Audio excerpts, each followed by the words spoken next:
29/11/2024 रोजी झालेल्या घटनेचं आज मोलगी येथे आंदोलन.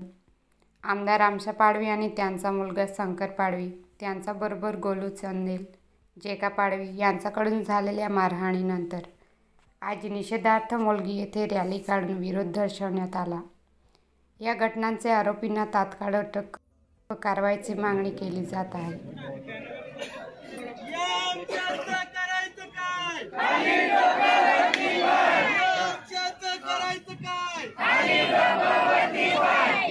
बदला करवा है